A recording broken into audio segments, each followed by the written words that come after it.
Hello दोस्त, आप देख रहे हो हमारा चैनल ग्रो बुक्स। तो आज हम फिर से आपके लिए एक नई बुक लाएं, जिस बुक का नाम है फाइंड योर वाई। इसका मतलब अपना और अपना टीम का मकसद ढूंढे। इसका लेखक का नाम है Simon Sinek and David Mead and Peter Docker. तो चलिए इस बुक को हम आपको दो लफ्ज़ों में बताते हैं।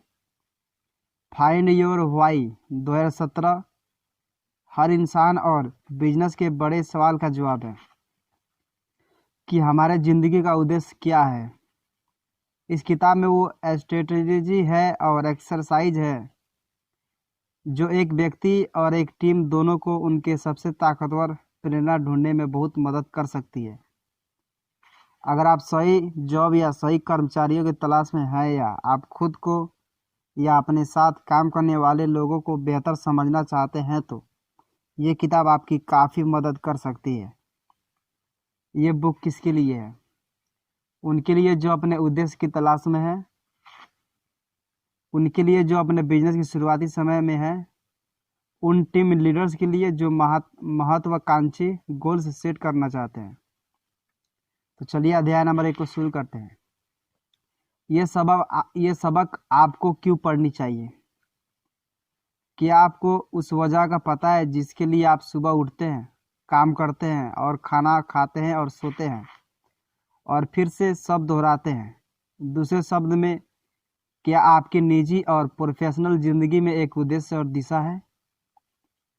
अगर आपके जवाब एक जोरदार नहीं नहीं है तो घबराए नहीं, आप अकेले नहीं हैं। ऐसे लोग जो अपने काम से लौटकर खुद को संतुष्ट महसूस करें बहुत कम है, और उसकी वजह उनके अपने काम को करने की किसी वजह का ना होना है। ये लेसन्स आपके वाई मतलब क्यों को ढूंढने के बारे में है, ताकि आप सुबह उठने पर खुद को काम पर जाने के लिए उत्साहित महसूस करें, या आप अपने उद्देश्य और उस कैसे जिए ये डिस्कवर करेंगे। भले ही इसके लिए आपको अपने अतीत में जाना पड़े या आपको कुछ अजनबियों के साथ में उसे साझा करना पड़े, और आप सीखेंगे कि कैसे आप अपने साथ बैठे इंसान से उसके वाई के बारे में पूछकर आप एक सिंपल बातचीत को यादगार बना सकते हैं। कि क्यों स्पेसिफिक होना आपके उद्देश्य के लिए ज़रूरी है। कि कैसे हाउ आपके वाई को एक नया जिंदगी दे सकता है। अध्याय नंबर 2, अपने वाई को जानने का मतलब अपने मन में एक स्पष्ट उद्देश्य रखना और एक ऐसा करना आपके बिजनेस को और भी अपीलिंग बनाता है।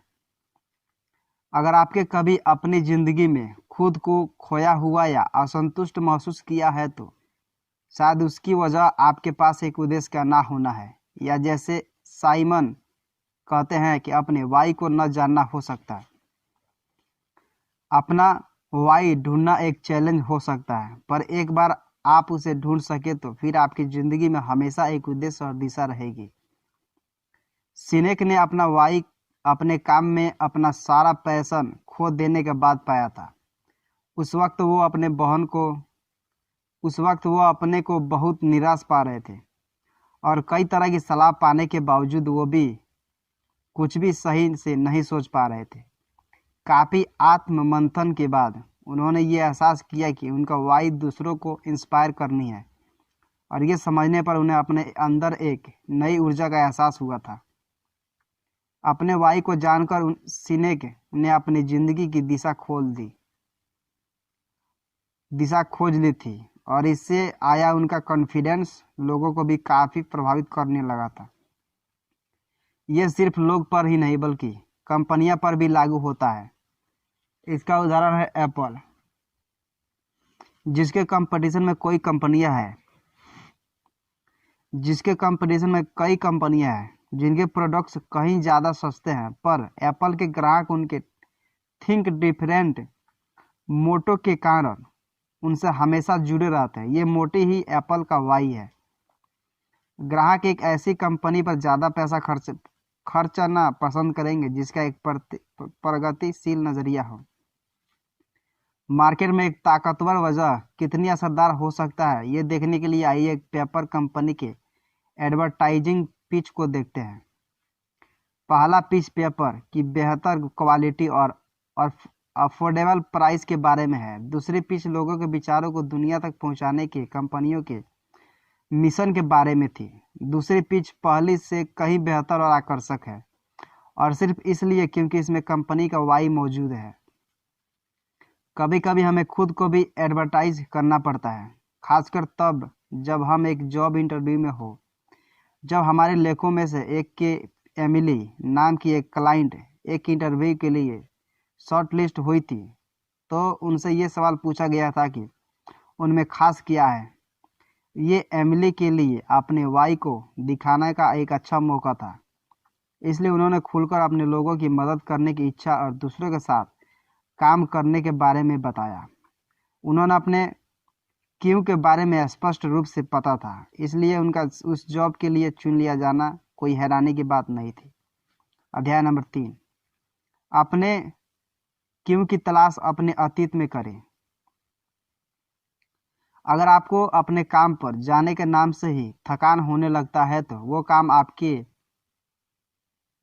क्यों के मुताबिक नहीं है। अगर आपको अपना काम आपके पैशन के हिसाब से लगता है तो दोहराव वाले काम भी आसान हो जाते हैं। अपने पैशन को खोजने का एक बेहतरीन तरीका गोल्डन सर्किल है। इस गोल्डन सर्किल का जन्म सिनेक की पिछली किताब स्टार्ट विथ वाई में हुआ था, और इसमें उन 3 लेवल्स की बात हुई है जिनमें हम काम करते हैं। पहला लेवल बाहर का सर्किल जो क्या के बारे में है, बीच का सर्किल हाउ के बारे में है, और अंदर का सर्किल वाई के बारे में है। जब ये सारे सर्कल्स आप सही जगह पर होंगे तब आपको अपने पैशन मिल जाएगा। एक फ्लाइट के लेखक की मुलाकात स्टीव नाम के एक आदमी से हुई जो 23 साल की अपनी जॉब के बाद भी अपने काम को लेकर बहुत उत्साहित थे। ऐसा कैसे संभव था? स्टीव का वाट यानी क्या स्टील प्रोडक्शन था। उनका हाउ यानी कैसे एक रिसाइकलिंग में आसान और कम प्रदूषण फैलाने वाला प्योर प्रोडक्ट था। और उनका वाई यानी क्यों उनका अपने पर्यावरण को आगे की पीढ़ियों के लिए प्रदूषण मुक्त रखने की इच्छा थी। स्टीव के साथ वाई मतलब क्यों ने उन्हें 2 दशक से भी ज़्यादा समय तक एक्टिव रखा था। लेकिन अगर आप अब भी अपना वाई यानी क्यों तलाश रहे हैं तो आप अपने अतीत में झांकना शुरू करें। एक महिला को उनके क्यों को ढूंढने में मदद करते वक्त लेखक ने एक डिस्कवरी एक्सरसाइज ट्राई की थी जिसमें उस महिला को अपने अतीत से जुड़ी बातें बतानी थी। इससे कई दर्दनाक पर काम की बातें सामने आई क्योंकि उनकी कई बातें उनकी छोटी बहन को अपने पिता के व्यवहार से बचाने के बारे में थी। इस अतीत के कारण उस महिला को वाई यानी क्यों कमजोरों की सुरक्षा करना हो सकता है। आगे लेसन में हम दूसरों तरीकों की चर्चा करेंगे जो आपके वाई मतलब क्यों ढूंढने में इस्तेमाल हो सकता है। अध्याय नंबर 4, एक बाहरी आदमी आपके वाई मतलब क्यों की तलाश में काफी मददगार हो सकता है। अगर आपने अपने अतीत को अच्छे से खंगाल लिया है और फिर भी आपके पास कोई जवाब नहीं है तो घबराए नहीं। कभी कभी ऐसी चीज़ों में एक कॉमन थीम ढूंढना मुश्किल काम होता है, और ऐसे केसेस में किसी और की मदद लेना एक अच्छी स्ट्रेटजी हो सकती है। एक दूसरा इंसान जो आपके अच्छे से जानता हो आपके क्यों की तलाश में एक बहुमूल्य रिसोर्स साबित होगा। उस इंसान को आपका करीबी होने की ज़रूरत नहीं है, उसे बस थोड़ा उत्सुक और चौकस होना होगा। अगर वो इंसान आपके अतीत में बहुत ज़्यादा परिचित नहीं है और उसे सही सवाल पूछना आता है तो और भी बढ़िया। कुछ स्पेसिफिक सवाल क्यों की तलाश में बहुत ज़रूरी है क्योंकि उनसे ज़रूरी जानकारी और गहरी फीलिंग्स बाहर निकल कर आती है।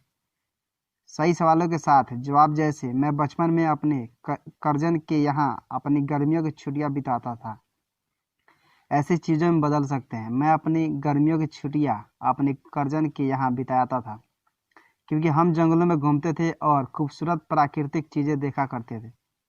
ऐसा जानकारियाँ ही उन कॉमन थीम्स की ओर इशारा करता है जो आपको आपके क्यू तक ले जाएगी। एक अच्छा श्रोता आपकी बातों में से कॉमन एलिमेंट्स निकाल सकता है, भले ही आपको वो न दिखे। ऐसा ही टॉड के साथ भी हुआ था, जिन्होंने 3 कहानियां शेयर की थी। पहले उनके नशे की लत के कारण उनके बास्केटबॉल स्कॉलरशिप चले जाने के बारे में थी। दूसरी उनके बारटेंडर के काम से होने वाले झलझलाहट के बारे में थी। और तीसरी उनकी सब अपनी सारी बार टिप्स एक लड़की को उनके नींबू पानी की दुकान के लिए देने के बारे में थे। इस कहानियों को सुनकर लेखक ने यह रिजल्ट निकाला कि टोड्डा एक ऐसा काम करना चाहता है जिसकी वाकई एक अहमियत हो और जो दूसरे की जिंदगी बेहतर बना सके। अध्याय number 5, why discovery workshop. Business और टीम्स को उनका वाई मतलब क्यों ढूंढने में मदद कर सकती है। भले ही आपने अपना पैशन ढूंढ लिया हो, पर अगर आपकी कंपनी का विजन क्लियर नहीं हो तो आप अपनी जॉब से असंतुष्ट हो सकते हैं। ऐसा होने से रोकने के लिए आप एक सिंपल वाई डिस्कवरी वर्कशॉप रख सकते हैं, जिसमें आप कहानियां शेयर करके अपनी कंपनी का वाई ढूंढ सकते हैं। एक यादगार वर्कशॉप एक espresso machine company LA Marco ने की थी, जिसमें कर्मचारियों को उनकी उन कहानियों के बारे में पूछा गया था जो उनके काम से जुड़ी भावनाओं से जुड़ी है। एक कर्मचारी ने एक फोटो इवेंट की बात की जिसमें कंपनी के सारे लोग आए थे और जिसमें सबको एक दूसरे से जुड़ाव महसूस हुआ था। इस कहानी से दूसरी कहानियां भी निकल कर आई और इसमें ला मार्को का वाई भी निकल कर आया, जो कि लोगों को कॉफी के द्वारा लोगों को बातों के लिए एक साथ लाना था। एक दूसरी सिचुएशन कंपनी के वाई मतलब क्यों के समय में साथ खो जाने के बारे में एक वाई डिस्कवरी वर्कशॉप यहाँ भी मदद कर सकती है। एक सेल्फ सर्विस है जिसे 1950 में कोस्टा रिका में खोला था। बाद में उन्हें ऐसा लगने लगा था कि उनका बिजनेस अपना शुरुआती विजन खो चुका है, इसलिए यूरिब और उनके भाइयों ने एक वर्कशॉप अटेंड की जिसमें उन्होंने अपने बिजनेस के लक्ष्य को फिर से ढूंढने में मदद मिली। अपने स्टोर के बारे में किस्से सुनाते सुनाते उनका वाई उनके लिए एक इनोवेशन का सोर्स बन गया, जिसने उनकी कम्युनिटी के लोगों के लिए एक नए रास्ते खोल दिए। आज यूरिब इतने जवान नहीं रह गए हैं, पर उनसे इस बात का हमेशा सुकून रहेगा कि उनके भाई और बच्चे हमेशा उनके स्टोर के वाई मतलब क्यों को याद रख सकते हैं और उनका विजन हमेशा आने वाली पीढ़ियों को प्रेरित करता रहेगा। एक वाई डिस्कवरी वर्कशॉप आपके बिजनेस को उनका कॉर्पोरेट कल्चर, मिशन स्टेटमेंट और उनके भविष्य का विजन डिफाइन करने में मदद कर सकता है। इन सारी चीज़ों से कर्मचारियों को सही फैसले लेने में काफ़ी मदद मिलेगी। अध्याय नंबर 6, हाउज ही वाइज को जिंदा करते हैं और ये समझना टीम वर्क को बेहतर बनाता है। अब तक हमने वाई की ही चर्चा की है, पर हमें अपने गोल्डन सर्किल के दूसरे हिस्से का भी ध्यान रखना होगा। अगर आपने अपने जिंदगी के उद्देश्य को समझ लिया है तो अब समय अपने हाउ को समझना होगा। हाउज ही तो वो एक्शन है जो आपके वाई में जान फूंकता है और ये इस पूरे प्रोसेस का जरूरी हिस्सा मानते हैं। अपने हाउ को जानने के लिए अपने दिनचर्या की ओर ध्यान दें और ये देखें कि कैसे आपका व्यवहार आपको वाई तक पहुंचाने में मदद कर सकता है। पीटर डॉकर का वाई लोगों को असाधारण चीजें करने के लायक बनाता है और ये मुमकिन बनाने के लिए उनके पास कुछ हाउज भी है। उनमें नई सीमाओं तक खुद को पहुंचाना, दूसरे से अच्छे संबंध बनाना और एक बड़े स्कोर पर चीज़ों को सोचना शामिल है। अपने कोवर्कर्स का हाउस समझना भी यही काफ़ी फायदेमंद होता है। पीटर अक्सर डेविड के साथ नाउ योर वाइज इवेंट्स करते हैं। इन इवेंट्स में सबका वाई एक ही होता है, अपनी क्षमता को पूरी तरह से इस्तेमाल करने लायक बनाना। पर पीटर और डेविड के इवेंट्स की कामयाबी का राज उनकी एक दूसरे की अच्छी समझ और अपने स्किल्स को मैक्सिमम एफिशिएंसी के साथ जोड़ना है। एक बार उनके एक क्लाइंट ने 40 लोगों की एक वर्कशॉप को, जो करीब एक पूरे दिन चलता है, 150 लोगों के लिए और 4 घंटे का बनाने का रिक्वेस्ट की थी। डेविड और पीटर ने मिलकर और एक दूसरे पर भरोसा रखकर इस नामुमकिन से लगते हुए काम को अंजाम दिया। डेविड काफ़ी इनोवेटिव है और इसका इस्तेमाल उन्होंने अपने इवेंट को 150 लोगों के लिए मॉडिफाई करने में किया था। पीटर चीज़ों को आसान करना चाहते हैं, जो इस इवेंट में समय की सीमा के कारण एक बड़ा ही ज़रूरी काम था। किसी का हाउ को समझना उसके काम के तरीके को समझना है, और इस जानकारी के साथ हम उनकी ताकतों का पूरा इस्तेमाल कर सकते हैं, काम बांट सकते हैं और एक सबके साथ काम कर सकते हैं ताकि हर चैलेंज को एक कामयाबी में बदला जा सके। अध्याय नंबर 7। आपके दिन प्रतिदिन के फैसलों में भी आपके हाउस काम आते हैं। हम हर तरफ से मुश्किल फैसले से घिरे हुए हैं, चाहे वो प्रोजेक्ट प्रोपल्स हो या पार्टनरशिप और जॉब ऑफर्स हो। अपने हाउस की एक अच्छी समझ आपको मुसीबतों से बचाकर आपको सही फैसले लेने में मदद करेगी। अपने हाउस को समझने के लिए आपको उन्हें एक एक्सेस तक पहुंचाना होगा। साइमन के लॉन्ग टर्म चीज़ों पर फोकस करने में महारत हासिल है, पर इस हाउ को भी हम तोड़ सकते हैं। साइमन उन प्रोडक्ट्स, सर्विसेज और आइडियाज़ पर काम करते हैं जो उनके चले जाने के बाद भी इस्तेमाल होता रहेगा। इसका यह भी मतलब है कि वो डेडलाइंस और तुरंत मिलने वाले प्रॉफिट्स पर कम फोकस्ड हैं। अपने हाउ की तह तक जाना सिर्फ सेल्फ अवेयरनेस के बारे में नहीं है, इससे आप अपने लिए अक्सर अवसर भी ढूंढ सकते हैं। अपने हाउस को समझकर ही साइमन ने अपने वाई या अपने ओवरऑल गोल्स को समझा था। कुछ साल पहले साइमन एक बड़ी कॉरपोरेशन के एक एग्जीक्यूटिव से मिले जो लोगों को प्रायोरिटी देने के वाली एक कंपनी खड़ी करना चाहते थे।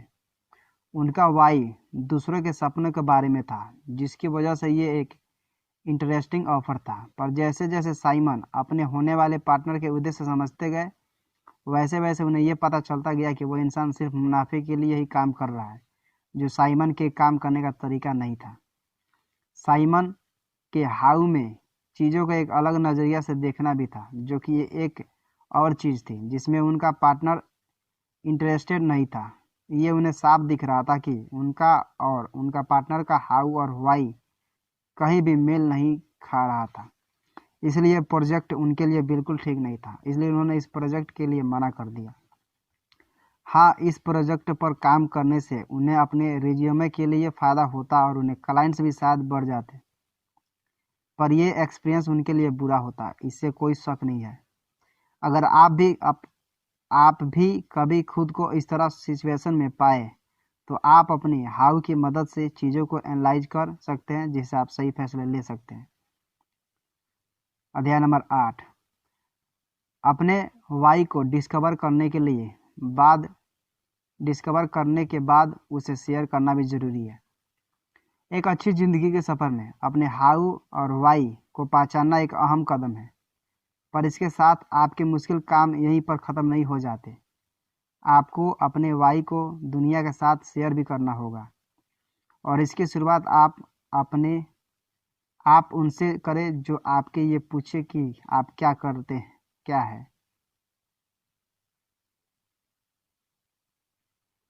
ये एक बड़ा ही आम सवाल है, और आप इसका इस्तेमाल अपनी ज़िंदगी के मिशन के दूसरों के सामने रखने के लिए इस्तेमाल कर सकते हैं। इसे आप प्लेन में आपके बगल में बैठे हुए आदमी, किसी पार्टी के दूसरे गेस्ट या वेटिंग रूम में बैठे किसी अजनबी के साथ भी कर सकते हैं। आपको शुरू में ये बहुत अनकंफर्टेबल लगेगा, पर अजनबियों की यही बात समझ सबसे अच्छी है। आप उन्हें शायद ही फिर कभी देखेंगे, इसलिए आप अपने वाई के प्रेजेंटेशन को प्रैक्टिस करके आप मन मुताबिक भी बना सकते हैं।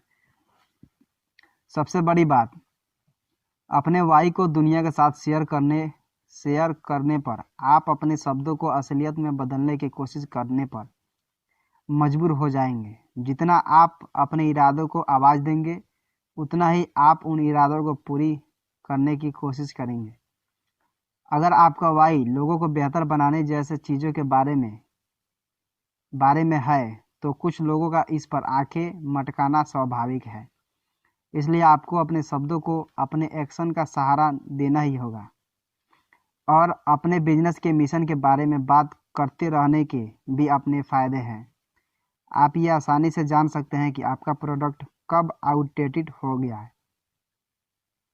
आप अपने मानव संसाधन को बेहतर समझ सकते हैं, जिससे आप अपने एम्प्लॉइज बेहतर चुन सकते हैं और उन कर्मचारियों को पहचान सकते हैं जो आपकी कंपनी के वाई के हिसाब से नहीं चल रहे हैं।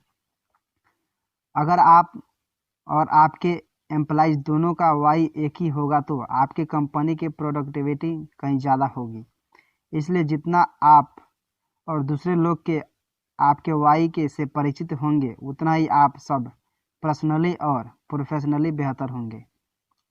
कुल मिलाकर अपनी ज़िंदगी का उद्देश्य या वाई न जानना लोगों, टीमों और बिजनेस के लिए एक झुंझलाने वाला अनुभव होता है, पर इस वाई को पहचानने के तरीके जिनका इस्तेमाल करके आप एक मोटिवेटेड, पेशेंट और प्रोडक्टिविटी ज़िंदगी जी सकते हैं।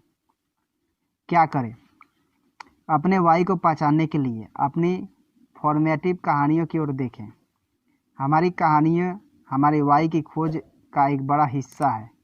अगर आप किसी से अपनी कहानियाँ साझा कर रहे हैं तो आपको दोनों अच्छी और बुरी कहानियाँ सुननी होगी। वो आपके बचपन या बड़े होने के बाद ही कहानियाँ हो सकती है। बस उनका आपको बनाने का एक रोल होना चाहिए।